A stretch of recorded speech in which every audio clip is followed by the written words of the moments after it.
Hello friends, आप सभी का आज की इस लेक्चर में स्वागत है। तो दोस्तों, आज की हमें जो टॉपिक है इसमें हम सेल वॉल, न्यूक्लियस और साइटोप्लाज्म के बारे में पढ़ेंगे, जो कि बहुत ही महत्वपूर्ण है। इसमें सबसे ज़्यादा महत्वपूर्ण जो है कि आज के टॉपिक में न्यूक्लियस रहेगा, क्योंकि न्यूक्लियस बहुत सारे जो गुण होते हैं, कैरेक्टरिस्टिक्स होते हैं, हम पेरेंट्स से किस प्रकार से प्राप्त करते हैं और कौन जो रिस्पॉन्सिबल होता है उनके लिए, ये सारा कुछ हम जानेंगे कि डीएनए है या जीन्स हैं या क्रोमोसोम्स हैं, ये सब क्या होते हैं। तो सबसे पहले शुरुआत करते हैं हम सेल वॉल से।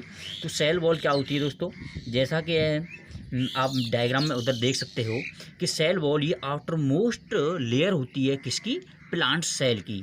तो आप ध्यान रखिएगा, outermost layer of plant cell, ठीक है। प्लांट सेल की जो सबसे आउटर वाली जो लेयर होती है उसी को हम सेल वॉल कहते हैं, जैसा कि आप डायग्राम में देख सकते हो। इसके अंदर इसमें सेल मेम्ब्रेन होती है। इसके अलावा ये किसकी बनी हुई होती है, इसको भी आप नोट कर लीजिएगा। It is made up of ध्यान रखिएगा, ये सेलुलोज की बनी होती है। सेलुलोज, ये सेलुलोज की बनी होती है। और इसका फंक्शन क्या होता है, इसका फंक्शन को भी ध्यान रखिएगा। स्ट्रक्चरल स्ट्रेंथ टू प्लांट, ये प्लांट को स्ट्रक्चरल स्ट्रेंथ प्रोवाइड कराती है। यानी कि जैसा कि आपने देखा होगा, प्लांट में कोई बोन्स नहीं होती, जैसे कि ह्यूमंस में क्या होती हैं, हड्डियां होती हैं जिस पे वो खड़े होते हैं, सपोर्ट लेते हैं अपने खड़े होने के लिए। लेकिन आप देखोगे प्लांट में इस प्रकार की कोई भी हड्डी नहीं पाई जाती है। उनमें क्या होता है, उनमें सिर्फ तना होता है जिस पे वो सपोर्ट लेते हैं। तो उसी के लिए यहाँ पे जो सेल वॉल होती है, उसी से ये जो है कि तना मजबूत बनता है। तो इसलिए सेल जो है कि किसी भी प्लांट को स्ट्रक्चरल स्ट्रेंथ प्रोवाइड कराती है। तो दोस्तों, इसी के बढ़ते हुए चलते हुए हम देख लेते हैं थोड़ा कि सेल मेम्ब्रेन और सेल वॉल में क्या अंतर होता है। ये क्वेश्चन बहुत ज़्यादा एग्जाम में पूछा जाता है। तो यहाँ होगी आपकी सेल मेम्ब्रेन, यहाँ ले लेता हूँ मैं आपकी सेल वॉल। तो जैसा कि आपको पता है कि सेल मेम्ब्रेन किसमें, cell membrane outermost layer होती है,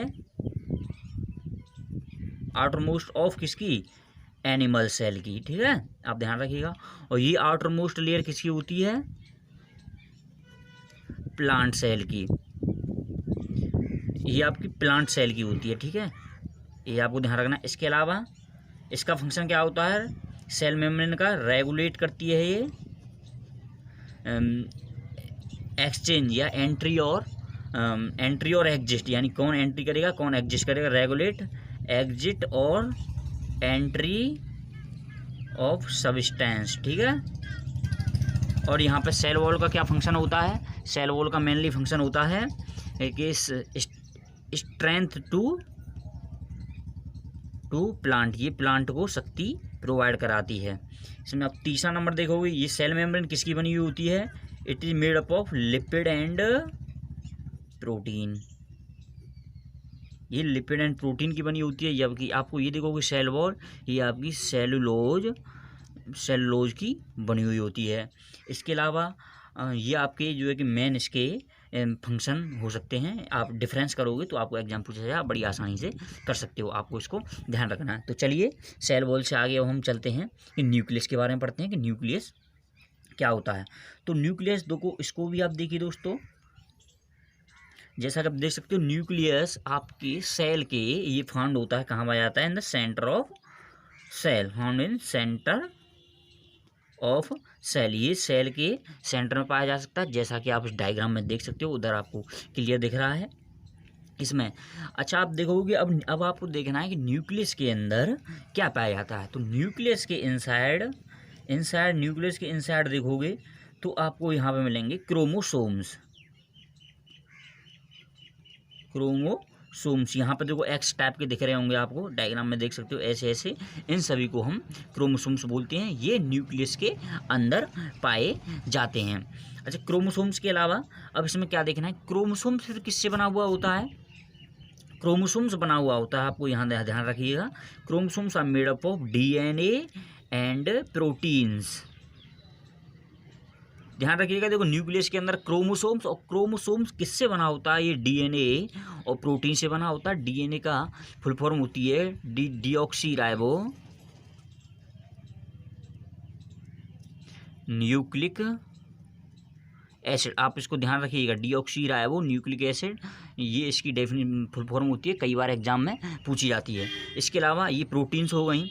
अब आपको जो डीऑक्सी राइबो न्यूक्लिक एसिड है, इसकी जो डीएनए की आपको कई बार एग्जाम में तो नहीं पूछा जाएगा, इसकी डबल हेलिक्स जो है कि आपकी इसकी शेप होती है, देख सकते हो आपको, जैसे कि आप सीढ़ी को मरोड़ दिया जाए, सीढ़ी को मोड़ दिया जाए तो डीएनए की शेप जो है कि डबल स्ट्रैंडेड टाइप हो जाएगी, जैसा कि आप डायग्राम में देख रहे हो डीएनए की शेप के बारे में। और इस डीएनए में क्या होता है, डीएनए में क्या पाए जाते हैं आपको, जीन्स। डीएनए के अंदर जीन्स होते हैं, ये होते हैं आपके इसी के ये डीएनए का पार्ट होते हैं, फंक्शनल पार्ट ऑफ डीएनए। आप लोग ध्यान रखिएगा, functional part of DNA, DNA का जो फंक्शनल पार्ट होता है उसी को हम जीन्स बोलते हैं। तो इसको आप क्लियर चीज़ ध्यान रखिएगा कि न्यूक्लियस के अंदर क्रोमोसोम्स हैं, और क्रोमोसोम्स किससे बना हुआ है, डीएनए प्रोटीन से, और डीएनए में क्या है, डीएनए में आपके जीन्स हैं जो कि फंक्शनल पार्ट है, फंक्शनल में जो बहुत एक्टिव पार्ट रहते हैं जीन्स। तो आपको दोस्तों समझ में आ गया होगा कि न्यूक्लियस क्या है, न्यूक्लियस में क्रोमोसोम्स हैं, ये आपको क्लियर ध्यान रखना है, बस आपके में इतना ही पूछा जाएगा। इसके अलावा हमको क्या देखना है कि न्यूक्लियस के ऊपर जो लेयर पाई जाती है, अब थोड़ा बाहर निकल आते हैं, न्यूक्लियस से बाहर आ जाइए। न्यूक्लियस के ऊपर डबल लेयर होती है, ये ध्यान रखिएगा, न्यूक्लियस है डबल लेयर,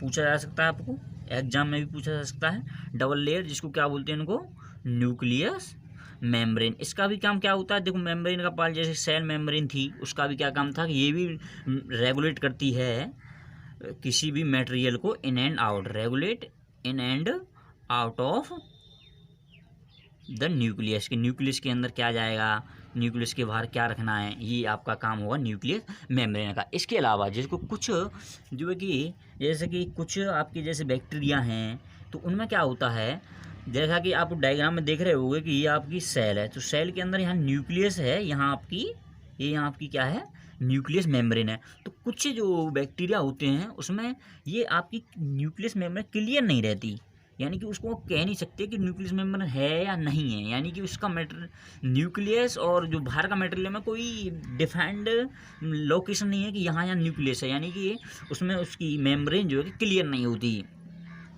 तो आप तो उसको क्या बोलते हैं, उसको न्यूक्लियड बोलते हैं। न्यूक्लियस, ऐसा न्यूक्लियस जो हैज नॉट न्यूक्लियस मेम्ब्रेन, जिसके पास न्यूक्लियस मेम्ब्रेन ही ना हो, समझे, तो उसको क्या बोलते हैं, हम उसको बोलते हैं न्यूक्लियोड बोलते हैं,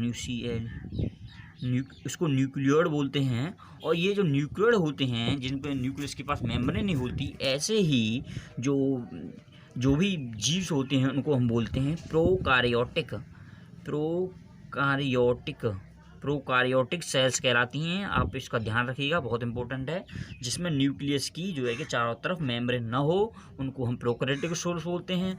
और जो है कि सेल्स होती हैं जिनके पास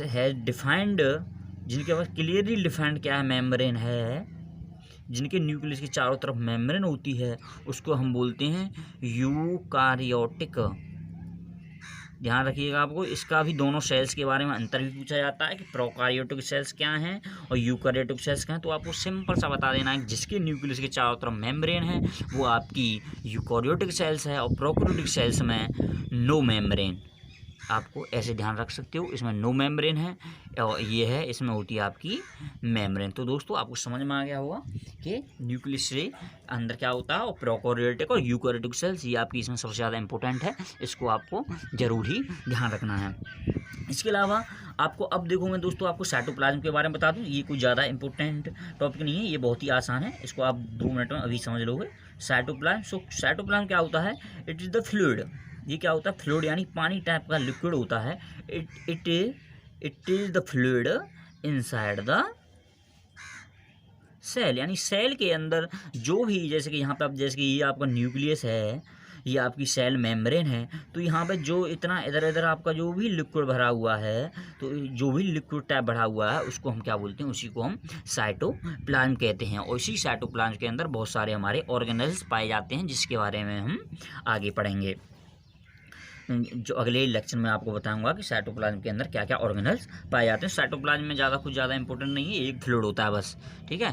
तो दोस्तों आपके ये लेक्चर आपका पूरा ख़त्म हो गया। इसमें जो भी आपको डाउट आ रहा हो तो आप उसको कमेंट बॉक्स में पूछ सकते हैं, तो हम आपको उसके साथ आपके साथ डिस्कस कर देंगे। तो धन्यवाद दोस्तों।